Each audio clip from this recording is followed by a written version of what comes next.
Welcome to the Language of the Prophet series. Today we'll be covering the first aliyah from Torah portion mattot. אבינו מלכנו, תודה לך על כל תלמודי שיש פה עכשיו, וגם הם אשר לא עכשיו פה. תשלח לנו אדוני את רוח קודשך, תעזר אותנו ללמוד ולבינה את כל דברי ממך אדוני. אנחנו אוהבים את דבר שלך וגם את זכותך, מודיעים עליו. זכות ישוע המשיח. Alright, let's get started. So we're on the first aliyah. You all see my screen? Okay, yes. Let me know if you don't see the screen. I'll assume you can see it.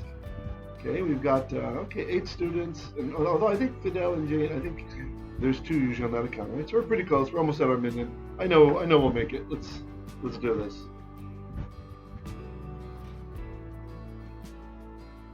Okay, so the first aliyah of Torah portion mattot can be found in Numbers chapter 30, verse 2 through 17.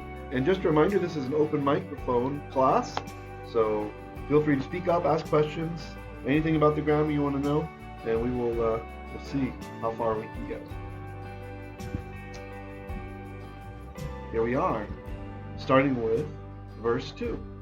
Who would like to read the first verse to me? And there we have our minion, Yofi.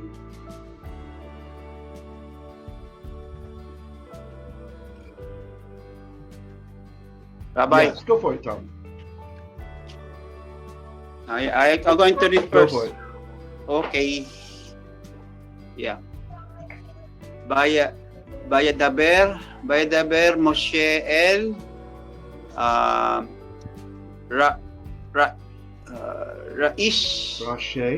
Rais Hama Moshe Hamatot Libib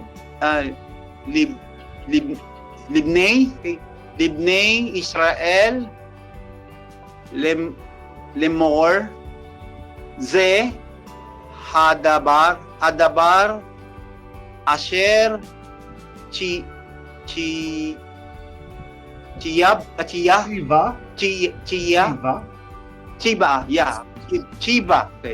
Chiba Adonai. All right. Oh, that's good. You're good. Okay. Just that verse. And it's just to comment on one thing. I noticed that some of my Filipino students do this, and this is a lot of Mexican Jews do the same thing. When they see tzadi here, they pronounce it like a ch sometimes, ch. But we don't have ch in Hebrew, right? We don't have that sound. So remember, it's like ts. Yeah. Chiba, yeah, Siva. It must be the Spanish influence Chiba, on your Chiba. language, I think. Maybe that's what it is. Because why would it be the same with Mexican Jews and those in Philippines? So I think it's got to be, there's something about the Spanish influence. So, and also, you guys know, when someone has the name Jesus in Espanol, do you know what the nickname is? The nickname. Like if you have a friend and his name is Jesus, like Jesus, you know what his nickname is? Yeah, that's right. Chewy. Chewy is the nickname. I don't know how that comes from Jesus, but anyway. All right. Yeah. Okay, so let's all kind of translate together. So what do you have here? Vadaber Moshe. What's that? Everybody can join in. Anybody? Vadaber Moshe. Adonai spoke. Almost. Moshe. Moshe Good. spoke to The Rashi Hamatot. the men of the tribe, the chief of the tribe, The what? Oh yeah, chiefs. That's good. Yeah, chiefs. Chiefs is a good translation. the chief of the tribe, Yeah, and look, notice we have a construct chain here, right? Rashi Hamatot. And everybody notice she correctly knew to say the chiefs of the tribes because of our hey, right? We have the definite article right here. So the last word has the article. So she knew that transfers to the whole chain, right? So because there's a ha here, there's a the here, she correctly translated the whole thing as the chiefs of the tribes. All right? Okay. And then what's Livnei Israel?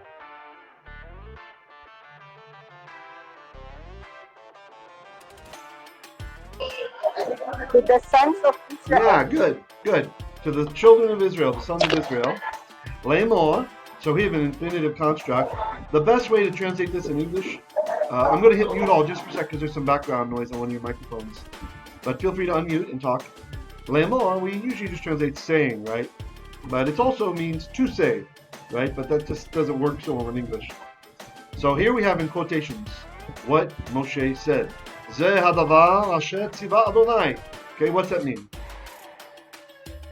And by the way, I've asked the more advanced students. You notice they're kind of being silent. They're giving you guys a chance, right? It's not that they don't know. They know. They know. They're just giving you guys a shot, right? So I'll call on them if you guys, intermediate guys, have some issues, okay? So, Ze hadavar, what's that mean? Ze hadavar. This is the word which Adonai commanded. Beautiful. Very good. Very good. This is the word. And notice Naomi, she knew we have to say is right here. Sorry. I still haven't figured out how to. I'm not sure that there's a solution to this. But there's the word is here because when the adjective comes before the noun, and in this case it's a demonstrative adjective, right? Remember your demonstrative adjectives? This if it's close, that if it's far, these if it's plural close, those if it's far, right? Plural. And so usually we say noun followed by adjective, right? So if it said hadavar hazeh, that would mean this word. But notice what else is happening here. Hadavar has the definite article, right? Zeh does not. It does not agree in definiteness. We would have expected to have a nice hey with a dagesh in there if it was simply modifying the hadavar, right? Because sometimes you can reverse the word order for special emphasis, right? But we know that's definitely not the case here because they are not in agreement on definiteness, right? It's not hazeh, it's just zeh. So correctly translated by Naomi, this is the word asher, relative pronoun which, tziva Adonai. And of course, you guys remember, we have verb first, followed by subject is the normal order. Whenever we swap the order in biblical Hebrew, it almost always implies some kind of emphasis, right? But there's no swapping here, so we don't need any special emphasis. That just means they understand. They were expecting it to be from Adonai, okay? All right, verse number 3. Someone please read this verse. Rabbi, Go for it. Oh, you just read. Rabbi, can I? Oh, yeah, go ahead. Yeah, question. Yeah, again. what's your question? In verse Yeah. 2. In verse 2 is by the bear. By is that prefix. Can you explain Oh, that? yeah, sure. In by Sure, the bear. so here's what's happening. So the phrase, look at the very first word, guys. Yedaber. This is the imperfect conjugation of PL verb from the root davar, right? Okay. So by itself, without the vav, if there's no vav here, and again, you can't do this in modern Hebrew, only in biblical. So if you don't have the vav, if we don't have the vav here, then what that means is he is speaking with the idea that it's continuously going on. It's going on for a long time, right? It's in process, or it means he will speak, right? He will speak, right? But when we add the vav there, vav, I tried to change colors, it didn't obey me. When we add the vav, that's the vav conversive. There's different grammatical terms for that. It's prefix. Yeah. Prefix. Right. The conjunction oftentimes changes the meaning of the verb, right? So here we get, and Moshe spoke. It converts this whole thing to a perfect. And perfect we usually translate as past. Yeah. Okay. So then Moshe spoke, and Moshe spoke. Yeah, that's what's going on there. Good question. Any other questions, guys? Yeah, thank you, Rabbi. Good. Thank you, Rabbi. Sure. Yep, everybody feel free to jump in if you have any questions, right? This is part of the joy of getting to do it inductively, right? We're in the text. I don't expect you to know it all or to remember it all. So use it. We're just working through it, yeah? All right. Verse 3, someone would like to read, please.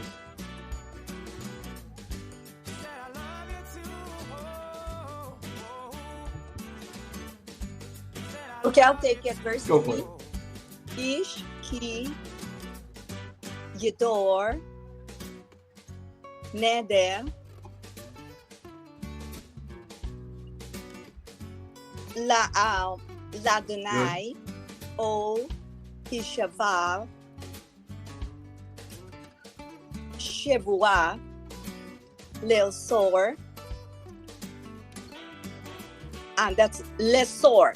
Lesor Isar Al Nafsho Lo Yakel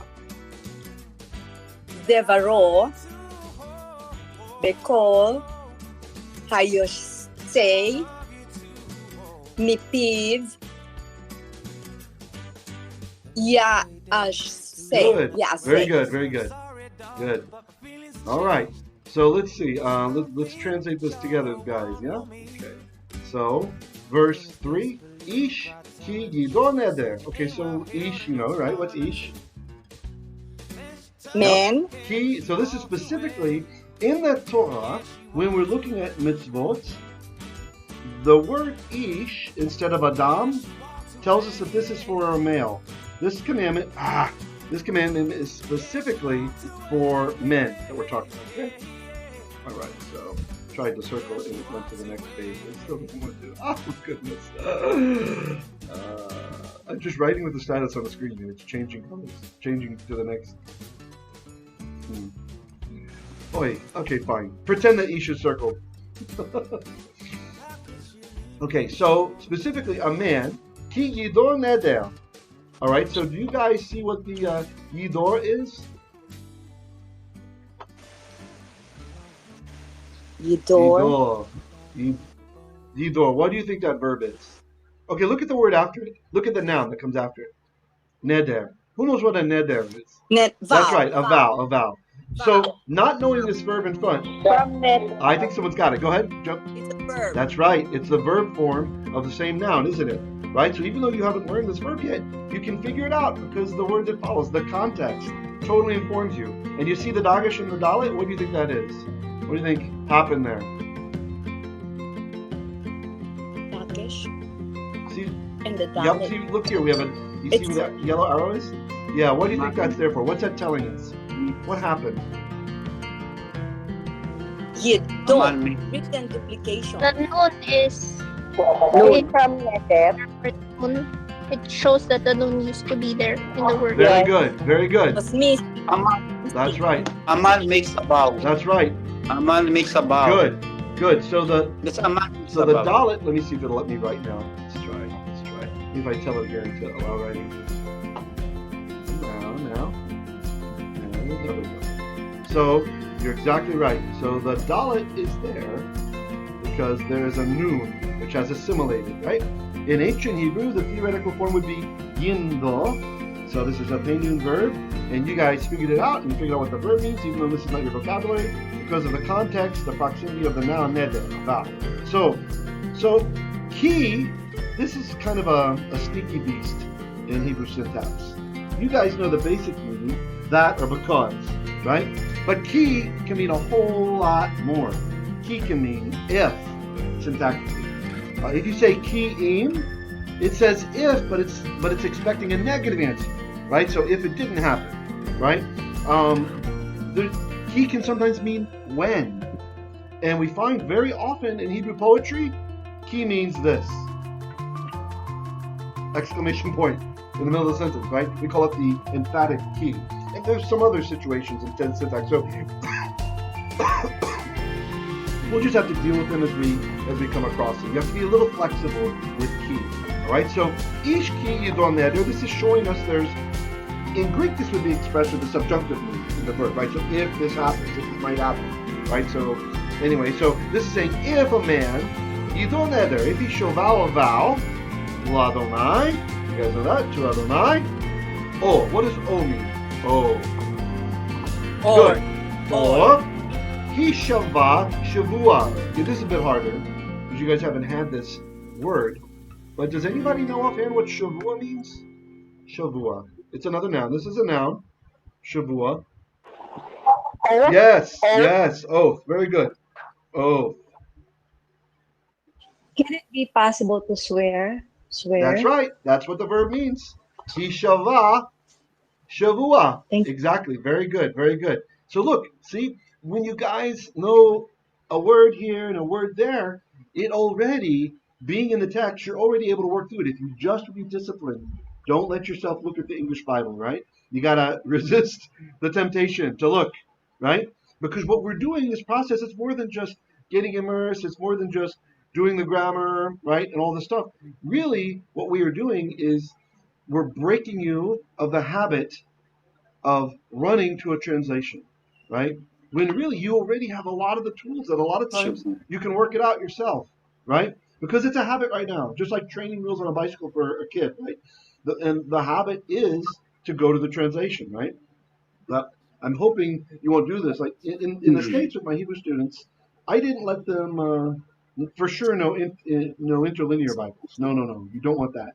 And parallel, I tried to get them just to get Hebrew, right? But back then we didn't have the reader stuff, right? So we didn't have those tools available. But now, we've got this tool, so Baruch Hashem, this will be okay. Good, it's clear. Everybody says it's clear. Hallelujah. Okay, moving right along. Great, more people joined. Hallelujah. So let's see who would like to. Okay, so Hishava. This is a bit harder to recognize. Okay, this is the Nephi.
on speakerphone mode, okay? Because then what happens, it's the noise, the white noise cycles in redundancy. It'll go ding, ding, ding, ding, like it'll keep repeating, yeah? Okay, so try to use a microphone, or maybe just lower the volume when you talk, that'll work too.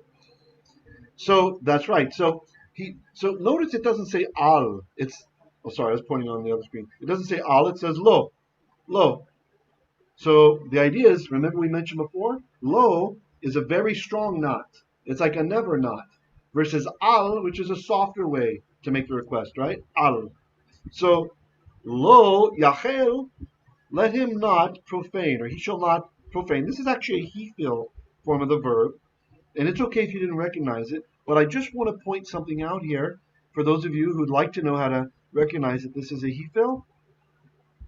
Okay, notice over here the tsere. See the tsere? What has happened is usually in he fill we would expect a long chirik, wouldn't we? So in a he fill imperfect, we would expect to have a yod inserted before the third root letter. And there'd be a chirik here. It would be a long chirik, right? Like that. That's what we'd expect. But in some verbs, in some instances, usually in the jussive force, and also in just some other instances, what happens is we lose the yod, and instead we lengthen the chirik to a longer vowel. If it helps, you can think of it as the yod. He's like animated. He moves down and joins the yod, right? I mean the chirik. It makes it into a long tsere. That helps to recognize, okay? And we also have the patach here, which it's not only for he fill forms, but we do see it in he fill. That's something that I remember Dr. Vera noticed several months back when we were discussing he fill. Okay? Good, nice. Yomar? Devaro. What's devaro? His word. His word, right? So of course you guys recognize your pronominal suffix by now. I'm not going to point it out as much anymore, okay? Because you should know these. His davar, right? One thing that I will point out for some of you that are right on top of everything, in case you want to know a little bit more what's happening here, the reason why it's devaro and not davaro. Who can tell me why it's devaro and not davaro? Because davar, right? Davar, pardon me. Retonic comments. Yeah, that's right. Yomar got it. This was what we call a pre-tonic comments. Okay, so what I mean by that is in the word davar, and this is universal. This happens. This happens with the Hebrew language. Okay, I'm just gonna say whatever the rest of it here. We have a comments here, and as Yomar said, it's pre-tonic, meaning it's before the tone, pre-tone. It's not davar, it's davar, right? Davar. And so, since it's davar, what happens is when we put on the suffix here, the tone is no longer here. It moves. Because in Hebrew, the opposite of English, Hebrew wants usually to have the accent on the last syllable of the word or of a construct chain, right? It wants to be at the end, usually, right? 85%-ish, like that. And so here you can see, look, here is our etnachta accent mark showing us that the accent has indeed moved away from Beit. He's down here now. And so since he moved, the rule is whenever you have a word with a, and by you guys don't have to know this, it's just those who want to, extra info. Whenever you have a word with a pre-tonic comments and you add something to the word to make the word bigger, the accent will move to the end and that comments becomes shortened to a vocal schwa. Okay, that's the rule. So this guy became that guy. Okay? That's why it's deval. It's predictable. This almost always happens. Okay, so not just with this word, with all kinds of words. Okay, so let's continue. So let him not profane. But Rabbi, Yes, excuse please. me. Yeah, Rabbi, I'm sorry, teacher. Together with my class, I'm so sorry. I'm not aware because I have another one student, one of your students here. She's from Bereshit also. She can audit. Right now I'm That's with fine. her. I was not aware that I'm not aware she's having a speaker until we only heard the feedback. We're very sorry about that. She's what? She's what? She's using another mic. She's in that corner. She's using a microphone. We're not aware of the feedback. We're very No sorry problem, no about problem. that. It's fine, it's fine, it's fine. Yeah, don't worry about that. It's fine, it's fine. Yeah, it happens. Everybody forgets, and online is it's not so natural to be meeting like this, right? Like usually we'd meet in the classroom and have a whiteboard behind me. I could engage you with my arms and hand motion moving around, and so that's fine. We do what we can with the online stuff. Don't worry about it. Thanks. No problem. Okay, so his word, kechol hayotze mipiv aseh. Okay, so what is this? Kechol. Kechol. Anybody? Kechol. In all, Almost, right? as Yeah, you're all, right. Literally, it's as all, right? As all. According to all. Yeah, that's right. As all. As all, right? And this actually is kind of idiomatic. Uh, the way we usually translate this into English is according to all, right?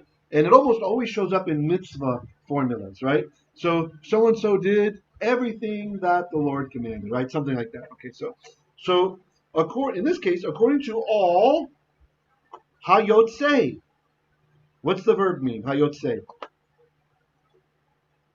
It's depart, Yeah, Leaves. yeah, that's right. left the mouth, Yes. Yeah, that's right. Everything which yatsa goes out, right? Like to go out of Egypt, right? So this is what's this verbal form here, guys? What's the verbal form? Is it perfect? participle. Active participle. Yes, very good. Active participle. Nice. Nice. So this one doesn't express time, does it? We have to infer the correct time in English. Don't make the mistake that students of modern Hebrew make, and many Israelis, they think that this just means present tense, right? But Tanakh, it does not. Okay? So let's see, we gotta look back. Okay, so this is expressing a conditional if, eval, zaval. Okay, then according to all, ha. What is up with the ha? What does this tell me when I put a ha? Let's intermediate guys first, okay?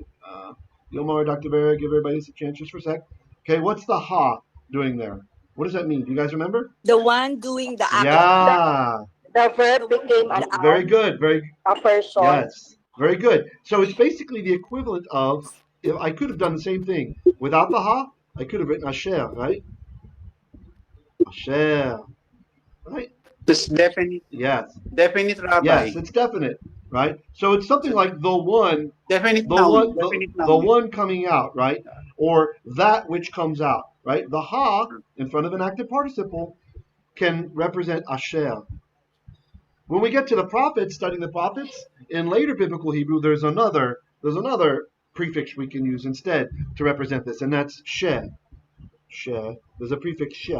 So if you see that, or you'll see it in a bracha, maybe a blessing, right? You don't have to be confused. It's supposed to be a shwa there. She. We can put she in front of a word, and that means asher. But in the Torah, we don't have that available yet. In this form of Hebrew, we just have ha to do that, okay? Or we could say asher. So, kechol asher hayotze, according to all which, right, asher, which comes out, or will come out, mipiv. What's mipiv, guys? From the mouth, Okay, good. So His the mouth. mem is from, right? And of course, we know that this is meme, right? Meme. And that noon, that's the dagesh inside, right? Because the noon contracting, right? Like in English, cannot becomes can't. This is how we do it in Hebrew. The N in this case, just like it disappears in English, it also disappears in Hebrew, but it doubles that letter. Okay. And then, very good, you guys recognize the suffix, his mouth. From his mouth. So, according to everything which comes out of his mouth, from his mouth, Ya'aseh. What's Ya'aseh mean? He shall do. He shall do. Exactly. Very good, very good, very good. And let me see, I think I had a comment I wanted to.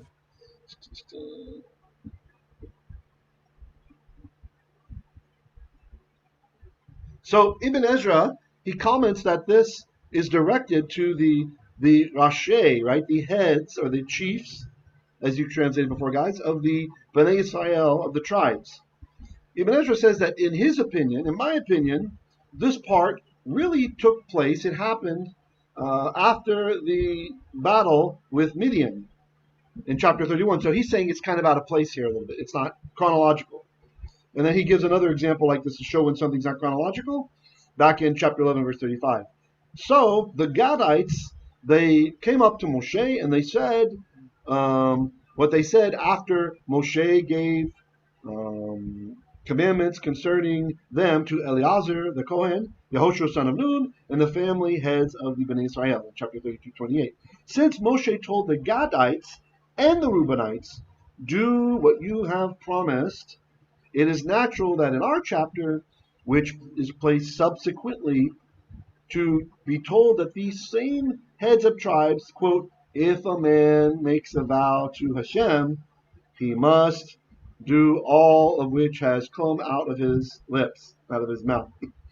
But our verse does not say the heads of the Israelite tribes. It really says Moshe spoke to the heads of the tribes, Livnei Yisrael, for the Bnei Israel, that they should tell these things to the Bnei Israel. So it's kind of like, here's an instruction to tell everybody else, right? So that's what's happening. He's saying it's not specifically just for the chieftains, and he's saying that this is out of sequence with what comes next. So remember, if anybody ever gives you a hard time about the order of things in the Torah is not always chronological. It doesn't have to be. Nothing says that to be. Just because that's how stories are told today, we don't say that it has to be in that order in the Torah this year. Okay? All right. So let's continue on then. Verse.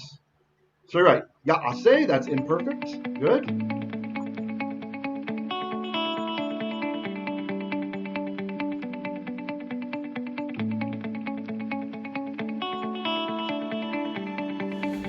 If you'd like to contribute to the work we do here, please go to www.patreon.com/HebrewLiteracy and become a patron. Toda rabba.